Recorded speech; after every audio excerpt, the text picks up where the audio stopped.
Lalim na ng ilog oh. Oh. Takot yung agos oh.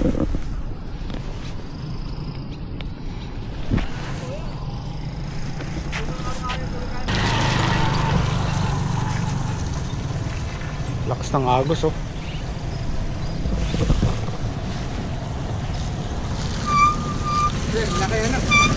Oo nga po.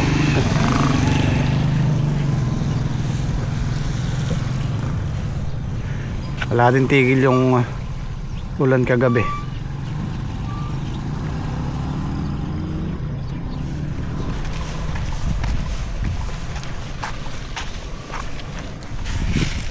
Ay.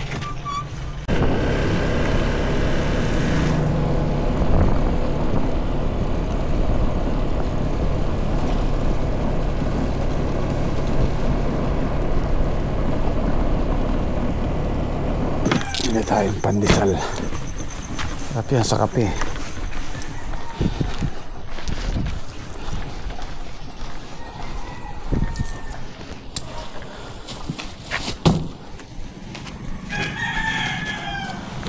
Okay.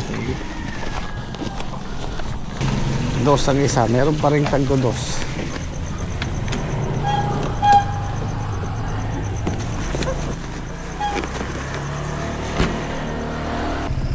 Pinatay ko yung HSTC niya. Pag sa maputik na ganito kasi ang ginagawa nyo parang traction control. Pag aarangkada ka sa maputik, pinipigilan niya kasi nga hindi pantay ang ikot ng gulong. So kailangan pagdating sa ganito, mas mainam patayin mo muna yung HSTC niya.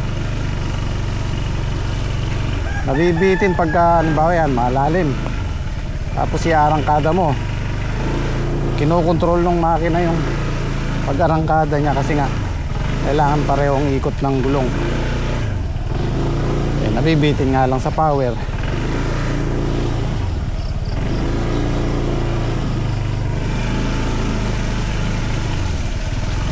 Isang araw natumba kami ni Henyo, dala ko yung Bluetti. Buti na lang yung pagbagsak namin hindi ganun kaano,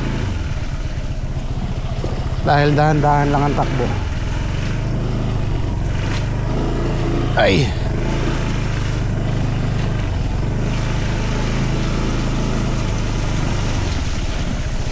Okay.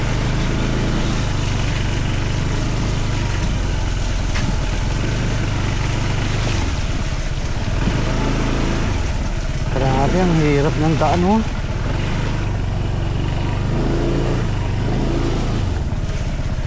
Oh my. Ah.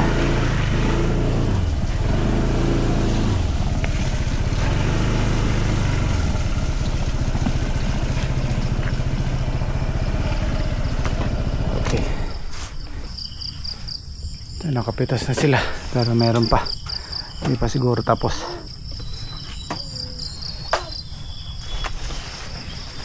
Oh, eri pandesal oh.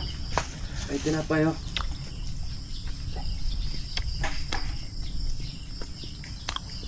Masarap dyan.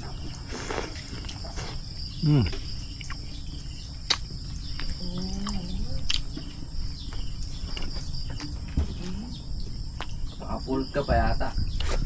Pandesal muna kayo. Ay, tinapay ka. Oh. Oh, bigyan mo sa kanila. Oh. Ay, mainit-init pa. Parang may makeup mo. Oh, idilin. No?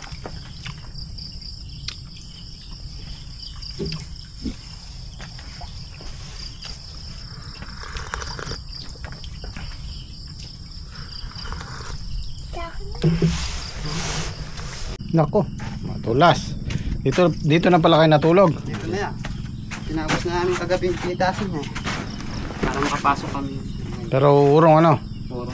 Yan lang natin. Oo, na ulan eh. Ah, okay na yan. Gawin mo dun. Ay. Yan. Ayan naman siguro yung tatlong bundle. Ganyan talaga pag maulan. Hindi nagtutuloy yung ano, bulaklak. Okay naman yung pangakot natin. Okay. Hindi ba masyadong malapad trek? Hindi yan, isa lang yun. Sakto lang.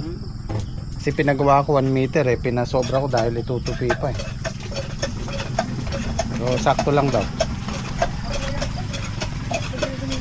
Ang matibay naman. Kayang kaya 100 kilo. Come on. Haring araw. Namimiss ka na namin. Pang-apat na araw na ngayon yung ulan. Simula yung Biyernes, Sabado, Linggo, Lunes. Sa ngayon, ito yung tumaas ang presyo yung talong. Kasi pag maulang ganyan, mahirap magpabunga. Nasa 100 na yata per kilo. Yung ampalaya, maghintay pa tayo ng mga 1 pitas o 3 araw. Tataas din yan. Yung sitaw ng James ko dahil maulan umatras yung bunga, halos nangalahati. Kaya yung ampalaya natin atras din yan sa naranasan nilang matitinding ulan.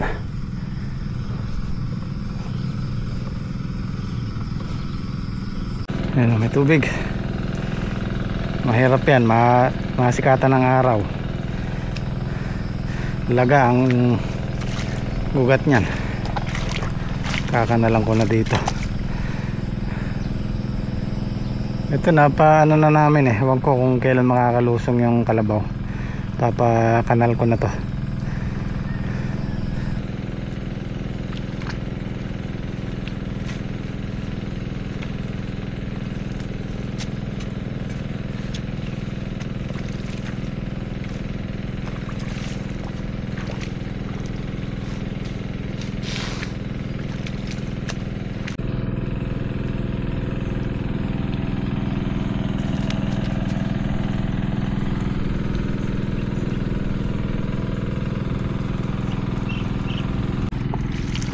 Trek, ang bilis oh. Oo. Kailangan nating sip-sip ano yun, simutin.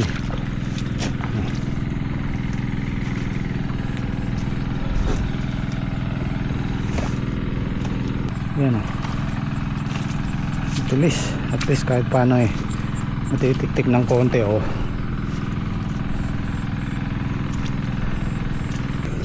Yan oh. Konti-konti na lang.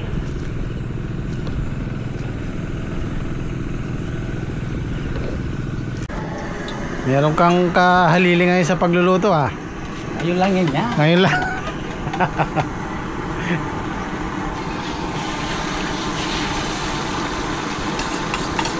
Anong kinuha mo yan? Bangos po. Sisigang na lang. Ano po daw? Sinantalan. Santol. 600 plus po.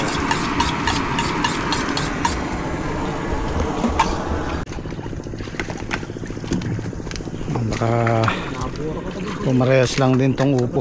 30.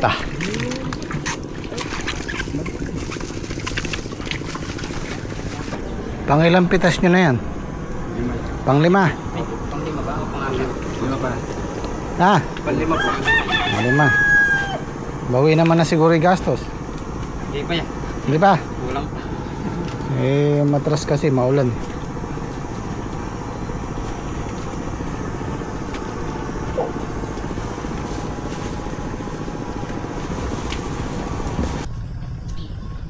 Parang kailan lang, 2 years na tayo dito. Sa 27, July 27. Ganito din ang panahon nun, maulan. Kaya nung ginagawa namin tong kubo na to, maputik. Shoutout sa mga nakapanood. Nung nag-uumpisa kami dito, pag uulan, dito kami sisilong. Pag lumakas, pupunta pa kami doon kila Paring Pade. Doon kami nakikisilong hanggang sa nagawa namin tong kubo sa loob ng 5 araw. Ganun ka ano, kahirap nun dahil ganyan din, ganyan maulan. Tapos pagpasok ng August, meron siyang tag-araw. Nagtanim kami ng 7 kilong okra dito.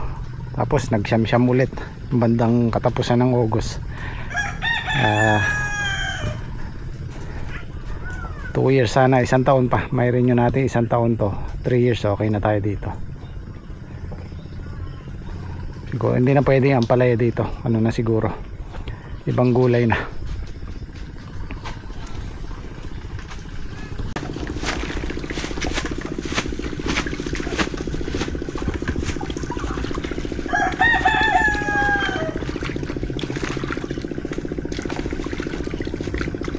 Parehas lang, 29.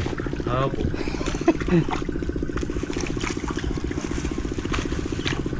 Pwede na halotan pa para maging 30. Oo, meron ako nakikita malalaki yan, kagaya niya, no? Ay, saktoin mo ng 30. Yan po, yun yung malaki pag nilapitan. Oo, ganyan talaga yan pagka pinitas mo yung malalaki. Ganito po kasi yung mangyayari niyan pagka pumitas ka na. May iwan yung mga ganto. Kung titingnan mo, kala mo pitasin kasi nga nakuha na yung malalaki, pero actually pang ano pa yan, pang sa makalawa pa yan. Yan, may ilalaki pa yan eh.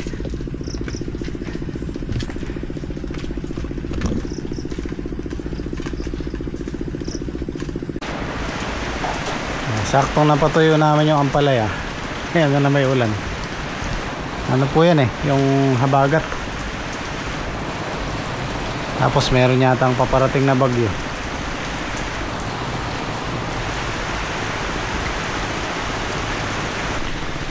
Grabe, siyam-siyam na to. Siyam-siyam na.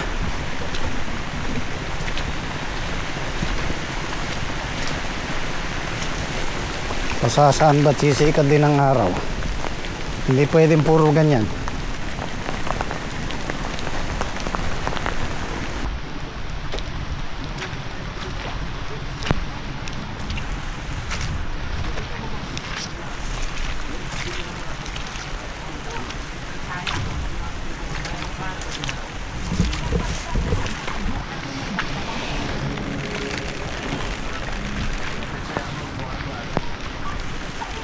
Apat na lang nilalagyan ng bubong.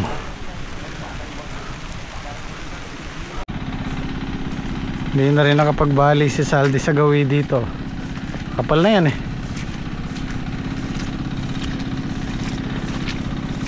Yan na, sobrang bilis nilang umakyat oh. Yan, kagaya niyan, mahirap nang baliin yan. Sobrang kapal na. Magpapatong-patong na lang.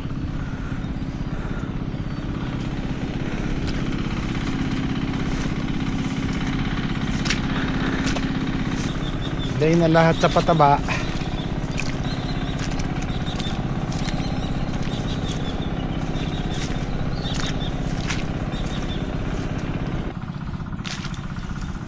Delay na pati yung pag-i-spray natin. 6 days lang din na i-spray yan.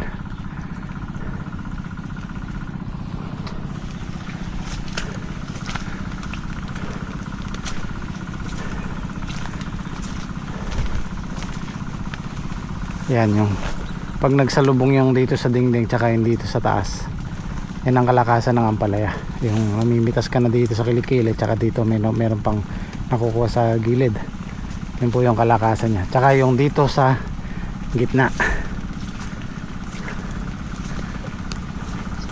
yan o, dami.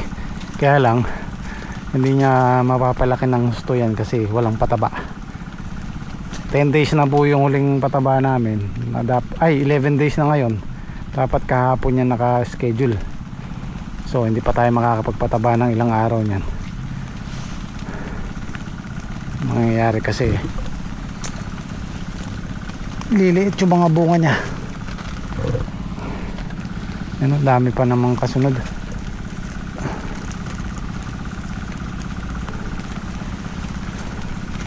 Yan yung gawin dito, malapit sa mahogany, takaw fungus. Itong dalawang tudling na to, actually halos tatlo.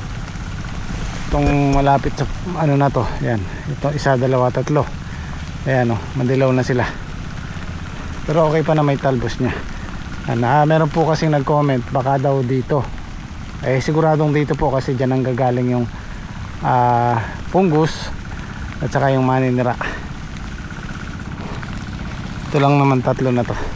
pinakamalapit sa mahogany.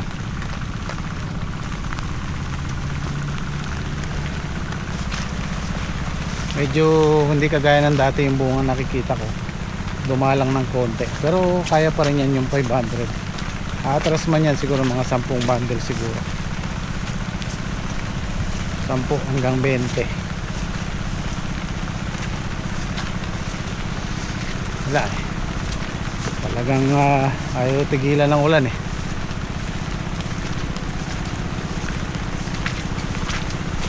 Pero yan, maarawan lang ng kahit 5 araw, ubulas ang bunga niya, bibira yung bunga niya.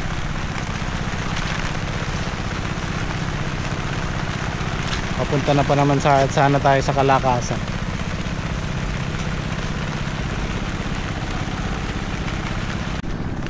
Ayan, yung Green Alpha oh. Puro crack na naman.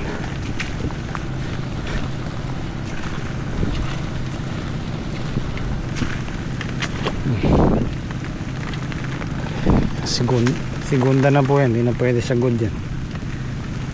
Pag ang presyo ng ampalaya eh halimbawang 80, ang segunda po niyan nasa 30 lang, wala pa sa kalahati.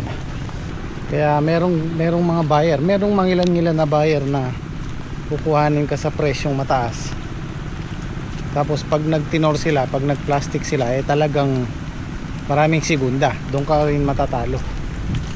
Kasi biruin nyo, yung wala pa sa kalahati yung presyo ng segunda, yung pwedeng i-good isi-segunda nila.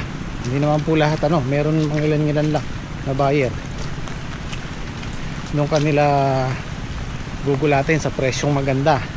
Pero pag tinor, kasi sila magbabundle nyan eh, sila magpipili nyan eh.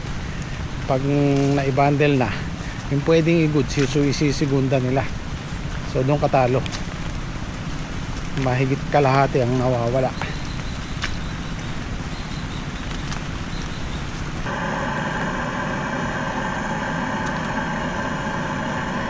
Pinamo niya kangkong.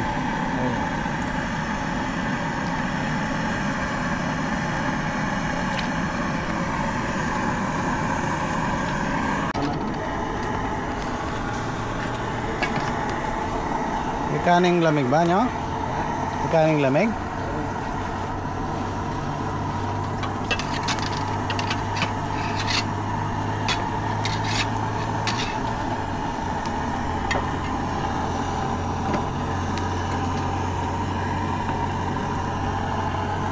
Konti yung kangkong, dagdagan natin ng sitaw.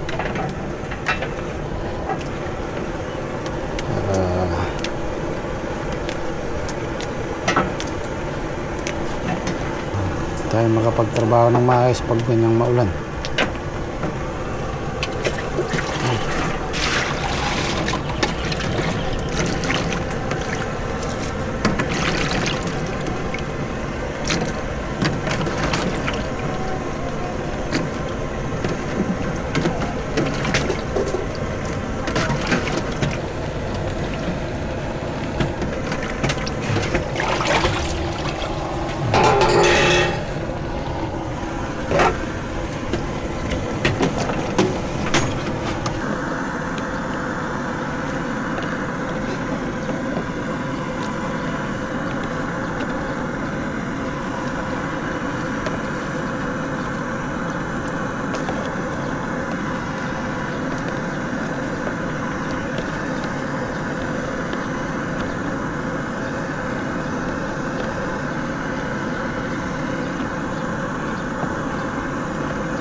Kaya ba? Mabigat yan, may talong pa.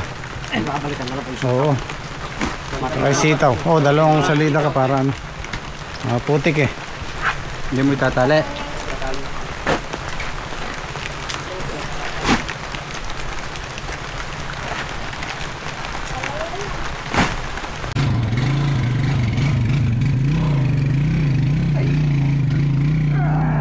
Madulas yung tsinelas ko.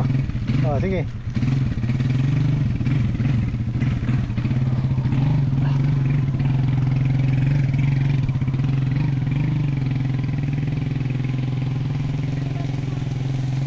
Plato mo.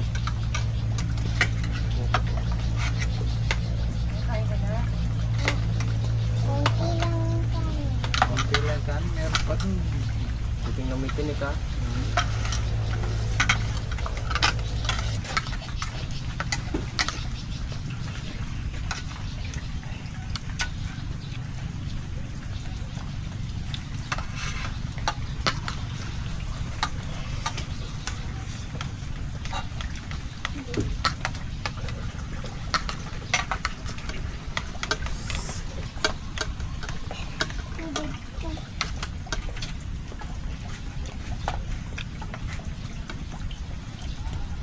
Mari buri mainnya. Dia. Lagi burian.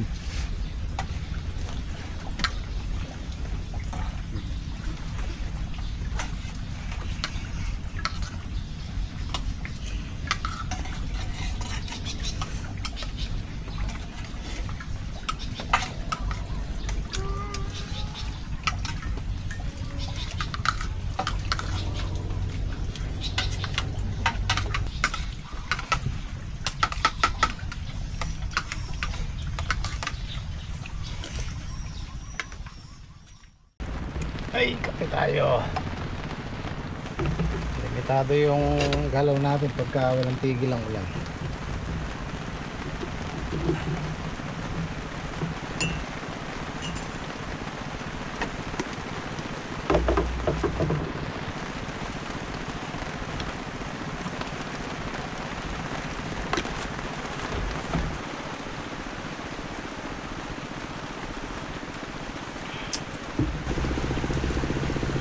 Bali, dalawang makina yung umaandar niyan. Isa dito sa upuhan at saka isa dun sa talungan ni Dondon, yung kalahati, yung natirang medyo mataas. Dire-diretso yan hanggat umuulan, umaandar yan. Ganyan po yung ginagawa namin. Buti na lang yung ampalaya hindi na kailangan bombahin, kakanalan lang ng konti. Ewan ko kung makakalusong yung kalabaw. Kumuha yata ng kalabaw si Salvi. At konting trivia lang po tayo kasi merong nag-aalala pag may nakitang kalabaw na pinagtatrabaho namin dito na umuulan. Huwag po kayong mag-alala, yung kalabaw po na ang Philippine Carabao po gustong gusto nila yan, yung ulan. Ang pagkakaalam ko, ang Philippine Carabao isa sa mga tinatawag na swamp water buffalo. Gusto nila yung tubig na may konting putik-putik, tsaka yung tubig, mahilig sila sa tubig, tsaka yung ulan na yan. Kahit maghapon silang nahuulanan, okay lang. Wag lang yung araw. Yung bandang alas 11, alas 12, alauna, nung kainitan, yun, mahina sila sa init. Pero kung sa tubig, kahit maghapon yan sa ulan, kaya gustong gusto pa nila. Kaya kung minsan, nag-aalangan akong mag-rent ng kalabaw, nag-aararo. Kasi nga, meron tayong mga viewers na, alam nyo na, yung animal lover, na medyo nasasaktan sila pagka nakikita nilang nagtatrabaho yung kalabaw. Kaya hanggat maaari gusto ko machine puro machine pero ganun talaga. Nung araw puro kalabaw ang ginagamit natin, kaya lang iba na ngayon marami tayong kababayan na o ibang viewers na ayaw ng ganun. Nandiyan na yung kalabaw,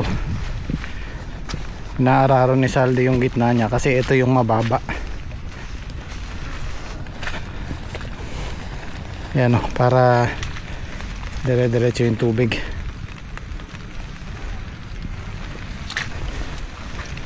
Para hindi nakapokus sa tudling.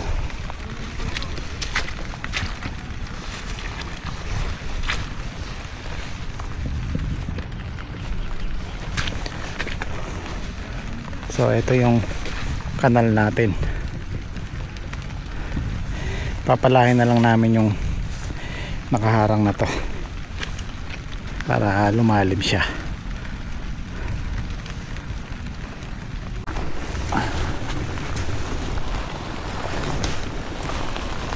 Release lang natin yung lupa.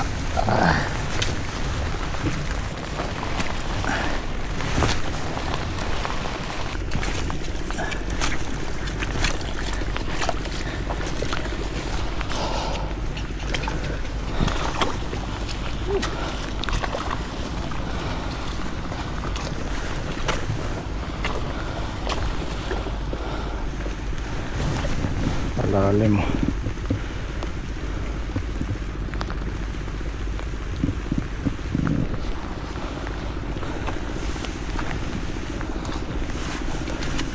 Ayan, dire-diretso yung tubig.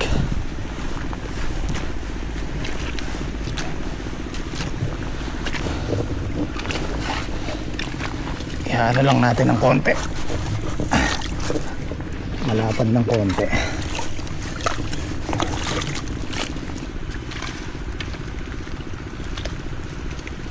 Lapit.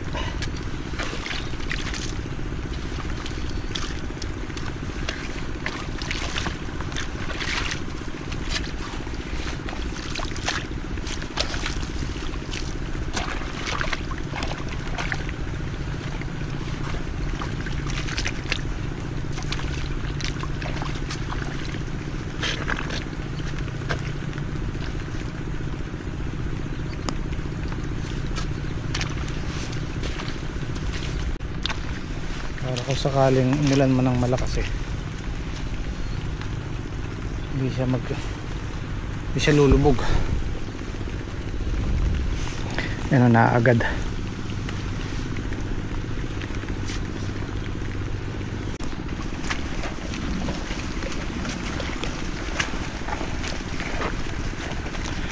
Hindi na tayo pwede dito, may ugat na yan. Para at least hindi yung tubig, meron siyang bababaan, hindi nakastuck dito sa ugat nila. Pag kagaya niyan siya mas mainam yung ganito. Yan talagang lilihis yung tubig, kaya lang yung pag nag-araw papahirapan tayo sa pagpapatubig niya, kaya okay lang itong ganito. At least nandyan yung tubig, wala dito sa sentro sa ugat ng mga halaman natin. Malalim na yan. Oh.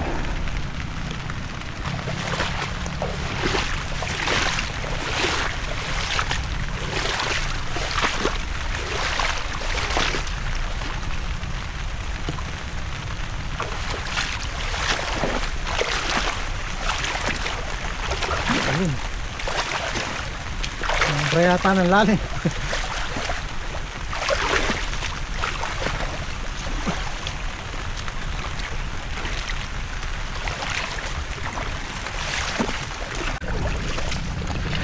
Ang treko kabilis, parang irrigation talaga. Bilis oh. No.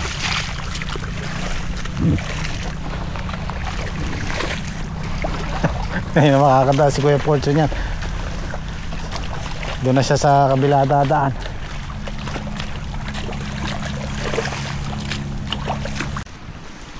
Okay na yan. At least kahit pagka kasi ganyang ambon-ambon lang, hindi masyadong giipon yung tubig. Pero pag buhos talaga, napupuno. Ayan, may dadalo yan na, hindi na ganun kalalim.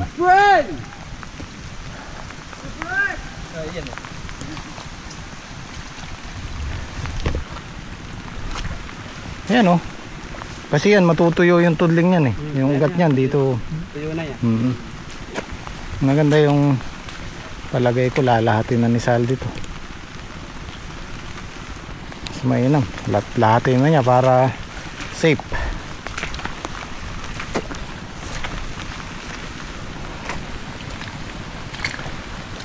Sa ibang araw sa atin naman. Iuwi niya yung ulam, uuwi pala sila Daki. Ay, pinitas ni Patrick yung papaya, ang dami. Dali niyo yung ulan nyo, marami yan. 5 hiwa pa yan, 1 bangus pa yan. Baka gusto niyo yung papaya, 10-20.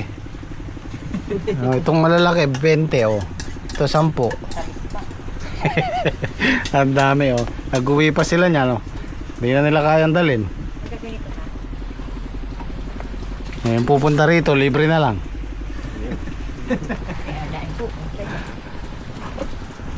Okay guys, bukas naman po ulit. Kita kits. Maraming salamat. Bye. Jet.